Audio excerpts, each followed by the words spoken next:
Oh yeah, it's I don't know, it's maybe started an hour ago and it's cloudy and overcast and I don't know how much more we're going to get. Probably not a lot more. And again, it's supposed to be pretty tomorrow. So Heard some thunder earlier.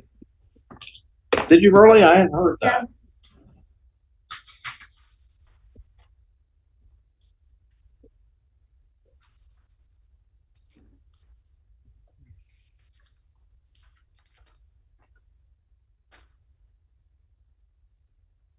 Where are we where are we at, Sam, on participation and whatnot? Looks like we have, I don't know who is 502 5450578.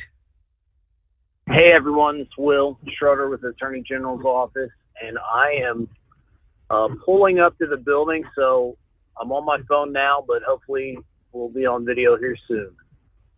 Great. Hi, Will. Nice to meet you. Um, so that makes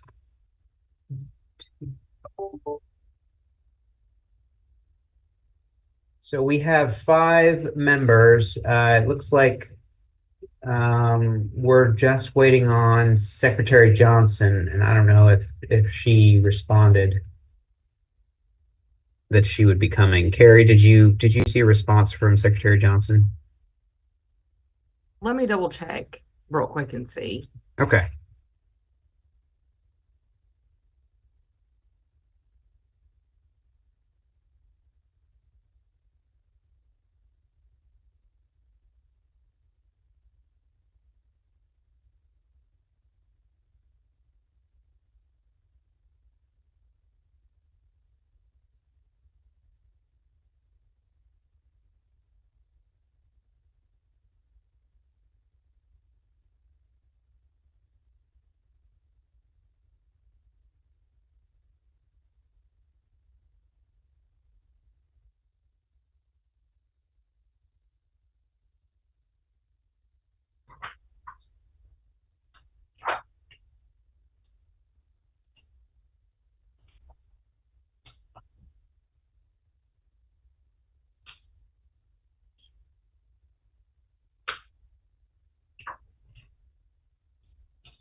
Well, we do have a quorum, so if you wanted to go ahead and get started, All right, fantastic.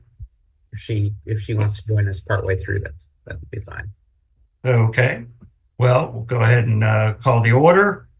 Thanks everyone for joining us today for the Kentucky Housing Corporation meeting of the Finance Committee of the Board of Directors, February 22nd, 2024.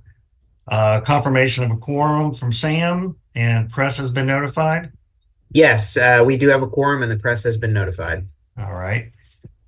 We have minutes from the previous meeting, which were included in your packet. If anyone has any corrections, anything to point out, please bring that forward. Hearing none, I'll ask for a motion to accept the minutes. I'll make that motion, Dave. Thank you, Bruce. And a second? Yes, sir. I'll second Matt Wingate. All right, Matt, thank you. All in favor, say aye. Aye. Any opposed? Fantastic. All right. Now I get to turn it over to Tracy. Tracy, you're up the bat. All right. You're going to be hearing a lot from me this afternoon. Thank you, Mr. Chairman. Good afternoon, members of the board.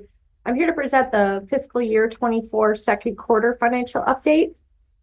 As usual, we've got a handful of schedules I'm going to walk you through.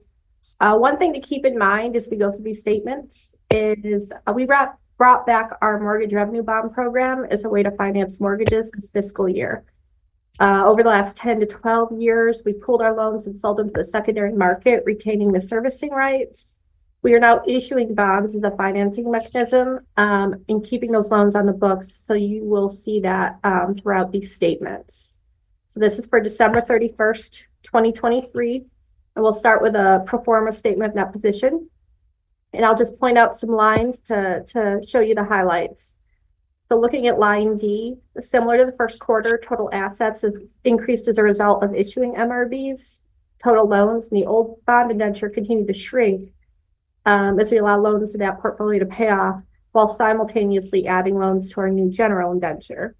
So if you look at line A, total program purpose assets increased by 110 million since fiscal year end. Going down to lines E and F, there's a $90 million increase in debt outstanding for program purpose assets and 1.3 million in interest payable, which corresponds with the growing bond portfolio identified in line A. Going down to line G, this is our lines of credit, the amount owed at 12/31, 26.5 million or 26.25. We utilize the lines of credit to purchase and warehouse loans. We ended the quarter owing quite a bit. We didn't close on our second single family bond deal, which was 150 million until January 31st. So we had a lot of loans warehoused at the end of the second quarter. That line gets paid down as we receive bond proceeds. So it's pretty much cyclical in nature, and sometimes it varies from quarter to quarter. Going down to line J, the total liabilities. Overall liabilities increased by 111 million, which is almost all due to issuing MRBs and the amount owed on the lines at 12/31. Line L, you can see the mark to market on the investment portfolio decreased by 4.7 million. Over the past 2 years, we've had to continue to write down of the investment portfolio based on the market. This is finally slowing down. Bonds priced much better in the second quarter. But based on what we're seeing today in the current market, we may see some additional write-downs in quarter 3. Nothing to worry about. We plan to hold these securities till maturity. It's just a paper write-down. And at the bottom, line M, the overall net position at quarter end improved by $11 million, which is pretty much just the adjustment to the securities and a slight increase in our cash and investment income. Some of the servicing stats at the bottom of the screen there, I'm going to talk about on another schedule after we get through the financials. So we can go to the, well, do I have any questions on that balance sheet? Okay, we'll go to the next slide, Sam. So this is our pro forma income statement for quarter end. Starting with line A, as our investments have grown, the yield on our investments has increased by about 2 million since December 2022. Line B, the interest expense also increased by 2 million, which corresponds with our increase in liabilities. Going down to line D, my least favorite line on the schedule, gain on sale of loans. This went down from 2.9 million at this time last year to 1.7 at 12/31/23. Given the current interest rate environment, we are just not being able to maximize our gains on our sale of loans, which is why we went to the MRB as a way to finance our loans. So we are still above water making trade gains, but MRB seems to be the best execution at this time. Line E, fees, charges, grants, and other income. Fees for our program areas came in at 8.1 million at quarter end. This is down from about 10 million last year at this time. This is mostly due to our COVID programs, specifically our eviction prevention program. That program has slowed down tremendously if we have any activity in it at all. So that kind of inflated the fiscal 23 number compared to fiscal 24.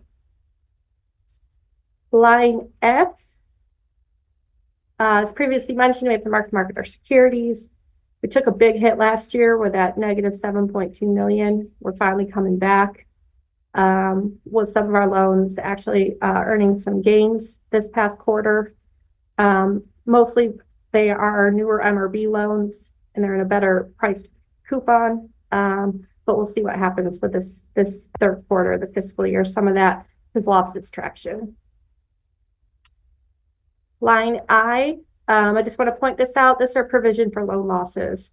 We've had to increase the reserve for potential loan losses because our portfolio is growing. We increased it about $650,000 so far this fiscal year. Going down to line K, debt issuance and lender compensation costs. This looks like a new line item. It is, we haven't used it in many years. And this is solely the cost of issuing mortgage revenue bonds. Going down to line O, change in net position, which is our net income for the year is at $8 million. This is mostly the impact of the increase in fair value of securities in line F. So we're ending the quarter with a $461 million net position. So we're in pretty good shape despite trying to stand up a whole new bond indenture and MRB program. We're still looking pretty good. Do you have any questions on our income statement? Okay, let's go on to cash flows. Line items of the statement look a lot different than last year at this time. So I'll walk you through a couple of these. Line A is our cash flow from operating activities. The decrease from 34 million last year to 100,000 this year is driven mostly by our loan fundings. We funded significantly more loans the first two quarters this year at 376 million compared to 296 million last year. It also represents a slowdown in prepayment activity. Last year at this time, we had 37 million in loans pay off at quarter end. We ended this quarter with only 30 million in prepayments, which is good, but it definitely impacts the statement. Also in there is the $3.5 million reduction in the gain on sale of loans. It's contributing to the decrease. The next line there, line B, the cash flow from non-capital financing activities. This increase from a negative 35 million in December 22 to 107 million in December 23 is the issuance of 100 million in mortgage revenue bonds. We closed on that deal, I think October 6th, if I recall. So right in the beginning of the second quarter. There's a $150 million deal we closed on in January too, so you'll see that in next quarter update as well. Line D, cash flows from investing activities. It's the same thing here. This decrease from a negative 12 million to a negative 110 million represents the $100 million in MBSs purchased by the general indenture this past quarter. And then at the bottom lines, H, I, and J, all of these are single family metrics. As you can see, we're beating prior year production. This is a result of doing MRBs along with still running our secondary market program. That is our cash flows. Does anybody have any questions on that? Okay. We've got two schedules here that involve our operating budget. This first one is our operating fee income budget versus actual for the quarter end. So this is where a lot of our revenue comes in, starting with line A, rental assistance. Rental assistance income is 1.2 million favorable to budget. This represents a significant boost in fair market rents, which is used to calculate our per voucher fee. So that is welcomed. Line C are homeless programs. There's a lot of grant programs. Last year, we were approved to charge a indirect cost rate to our grants to cover overhead costs. We budgeted to do so, but we haven't fully implemented that across all our grants yet, which is resulting in some of the grant programs to look unfavorable to budget. If we haven't charged the expense, you'll also see less expenditures on the next schedule. So it's a little bit of a wash, but it does look, it does throw a sizable variance. Similar in line D with our modernization programs. This is unfavorable to budget by about 342,000. The application indirect cost rate plays a role here. Additionally, there's some planned activities with the training center or planned purchases that haven't taken place. But since this is a grant, no expense also equals no fee income. Line E, temporary COVID programs, is a $875,000 unfavorable to budget. This is our homeowner assistance program related to foreclosure prevention.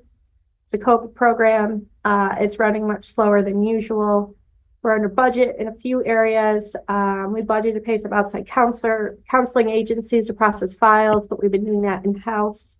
We budgeted for some additional contractors, but we've been doing some of that in-house as well. And then our marketing costs have not been used, but there's some planned marketing efforts this next month for that program.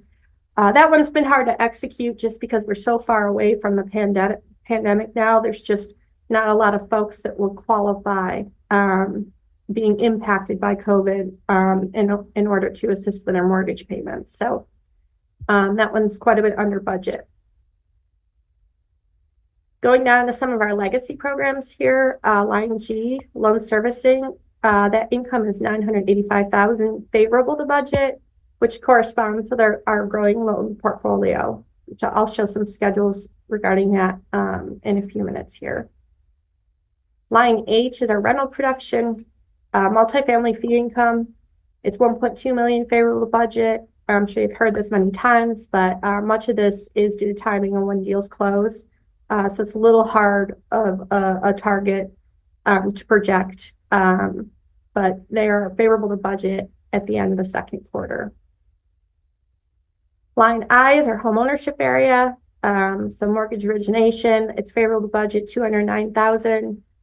We budgeted to produce about $450 million in mortgages this fiscal year. And then since adding MRBs, we've kind of blown that target. We've already closed $350 million halfway through the year. So that has resulted in additional fee income. At the bottom there, line P, overall, we are $3.5 million favorable to budget. We earned ahead of plan in many of our legacy programs, while we're in a budget on a lot of our grant income areas. But you'll see on the next slide, we also didn't have a lot of the associated expenditures that go with those grant programs. So we'll move into expenditures here. So this is our operating expenditures, budget versus actual for quarter end. I'll point out a few variances here, starting with line C, contractor and temps, as well as line I, printing and public information. This is where many of the HOPE program, the foreclosure prevention program, where we had expenditures budgeted that weren't spent. So that's predominantly what those variances are there. Line F, computer operations. We are $163,000 favorable to budget. This is a combination of delayed projects or some projects that might be moved into fiscal 23 or 25, like some new HR software, some additional modules in our servicing software, some support for our HMIS system, which is part of our homeless programs. Full budget this year, but we're still monitoring that. Line L, employee development, is $93,000 favorable to budget. This is a mix of some of the planned conference costs in the fall that didn't take place, but there are some planned in the spring. Again, we may not utilize the full budget, but we're keeping an eye on it. Line O, liquidation shortfall, is $90,000 favorable to budget. So this is the loss incurred when a loan pays off and we already had paid interest to the investor. Less prepayments resulted in lower liquidation shortfalls expense. Line P, training for clients and partners, $90,000 favorable to budget. This is a couple of our program areas.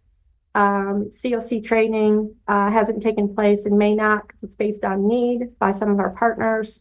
And then there's some training delayed in our weatherization area as a result of some staff turnover.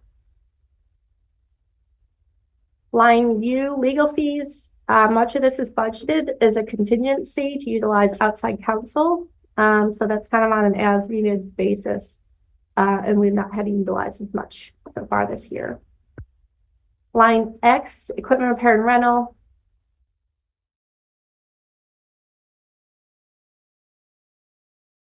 Has not occurred and may move into fiscal 25. So overall, at the bottom there, we're favorable to budget by 5%. So we're in good shape. We're moving into our budget planning season for fiscal 25.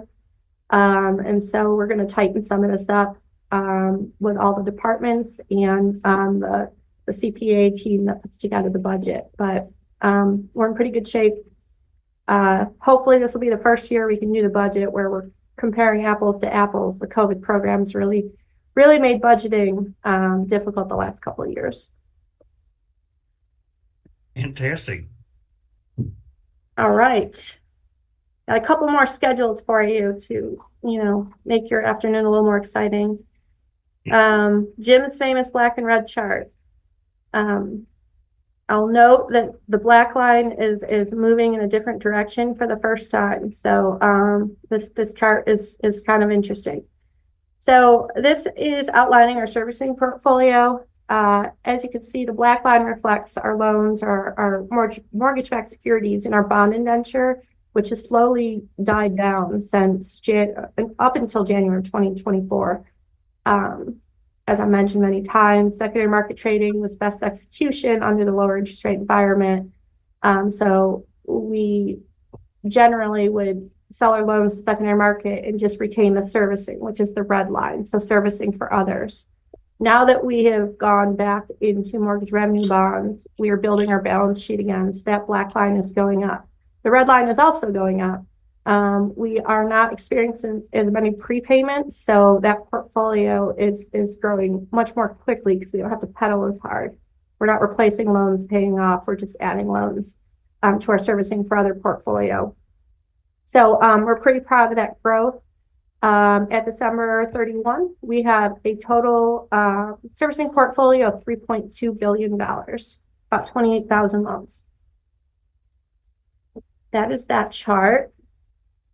And then generally, we provide this update on our financing plan, secondary market trading, and servicing portfolio. So I'll walk through a couple of these metrics with you as well. So starting at the top there with a review of our secondary marketing trading gains. The numbers for fiscal 24 are not as good as they've been in years past, which has been the story for a while. Looking over at the left, we sold close to 156 million of loans to secondary market so far this fiscal year, resulting in 1.37 million in gains. These are Ginnie Mae loans. Volume is down quite a bit compared to December last year at this time, which is because MRB cannibalized the TBA production, which was intentional. But trade execution improved based on gains relative to volume, you'll see there. So we got a little bit better than we did last year at this time. The TBA market was in a very bad spot, so it's improved some. Looking at the servicing portfolio highlights, we ended the second quarter, as I said, just under $3.2 billion overall. Despite the market, we did do pretty well and benefit from low payoffs as refinancing activity pretty much stopped. The portfolio grew in servicing for others, that first line, by 114 million. Along with the growth of the bond portfolio, the bond indenture line, by $80 million. We also increased what we had in our warehouse or our HAF fund by 26 million year over year. And these were the loans that were warehoused in anticipation of closing that $150 million bond deal at the end of January 2024, just last month. So we had a lot warehoused at quarter end. And then looking at servicing fee, we had some movement here as well. The service for others servicing fee is at 31.3 basis points, which is a 0.3 basis point decrease. This is a result, we had to look into this a little bit, with loans with higher servicing fees paying off, in addition to newer loans, secondary market loans being added with a lower servicing fee. Many of our loans the second quarter were at a rate of 7.25%. We sold into a 7% security to try to maximize our trade gains, but that resulted in a lower servicing fee on the back end. Again, that was intentional. to take the cash up front, but it did impact our servicing fee overall. Service in the bond indenture. The weighted average servicing fee increased 2.1 basis points over the year. This represents the new MRB loans that we purchased into the general indenture. And then in our warehouse or our housing assistance fund, the servicing fee decreased 0.6 basis points. We don't have a whole lot in the warehouse and HAF, relative to our other areas. We had moved 2 decent sized pools from the HAF into the new general indenture to collateralize it in October. We need to do that in order to achieve a AAA Moody's rating, and that impacted the weighted average servicing fee for the loans that remained in the warehouse or the housing assistance fund. And then on the next page, Sam, I'll just go over some delinquency statistics quick. At the end of December, we had a delinquency ratio of 4.35%, which is down from 4.96 in 2022 and 5.64 in 2021. They are all predominantly in the 90+ delinquent range, and that is evidence of loans that were in COVID forbearance that are just still working through loss mitt and the claims process to bring them current. So we're moving in a good direction there. Looking at foreclosures at the very bottom there, the ratio has also slowly increased over the last 2 years. During COVID, if you recall, there's a foreclosure moratorium where we couldn't foreclose on a property where a resident was residing or a borrower was residing. Now that we can proceed with foreclosures, that ratio has increased. We do have more foreclosures, but nothing to be concerned about. Generally, we update you here. Wait, Sam, go back. On the financing plan there, I just want to kind of talk about what the next couple months are going to look like the rest of the year. The first point there regarding our bond portfolio, there's only 2 tax plans eligible for optional call this year, but there's no planned refunding activity there. So we're not going to take any action on that. And then we've got some variable rate tax plans that we are monitoring to see if we want to pay off or not. But everything there is just under review. And then loan fundings in general, I'll just kind of read what we wrote here. Though the secondary market mortgage purchase program continues to generate profit, management has determined that issuing single-family tax-exempt housing revenue bonds will provide additional funding to augment the secondary market program. KHC issued approximately $250 million in single-family housing revenue bonds in fiscal 24. As our private activity bond cap is limited, we'll continue to monitor its availability and plans to request approval for additional single-family housing revenue bonds at the full board meeting next week. So one thing I wanted to bring to this group and see how you all feel. We're going to do something a little different. I'm going to ask for a different type of approval next week at the board meeting for a bond issuance. So the last 2 we've done, I received approval to do $100 million issuance and then $150 million. I'm going to present more of a parameters resolution that allows us to issue in an amount not to exceed $300 million from time to time in 1 or more series before March of 2025. So essentially what we are asking for the approval for is to say, go ahead and issue bonds. And next week. It'll be a shorter version, I promise. All right. You don't need any type of approval. This is just I do not. Info only, right? Okay, so informational items. So I was told that we have a new member, Will Schroeder. Will, welcome to the Finance Committee. You look eerily similar to a Will Schroeder I know up here in Northern Kentucky. Could that be your brother?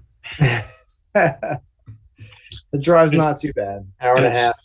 Good seeing you, Will. It's been a little while. Thanks for having me, guys. Looking forward to working together. Absolutely. Tracy, is anybody else new that maybe I'm overlooking? No, it's the same old crew otherwise. All right. I have no other informational items. Does anyone have anything to bring up, board or staff or committee members? Yes, sir. I'd like to make a statement. Hey, Bruce. Yes, sir. I want to thank you, sir, for your diligence and being the chair of our committee. I know you spend a lot of time on it, and I know it's hard, and I know that you've got other things to do. And for that, I'm a member of one, and I really appreciate what you do. Well, thanks, Thank Bruce. you. I appreciate that. We appreciate you being on the committee. Thank you, sir. Anyone else? Okay. I will ask for a motion to adjourn. So moved. All right. Second. All right. All in favor, say aye. Aye. See you next week. See ya. Thank you all. I'll see you next Thank week. you, everyone. Everybody, bye-bye.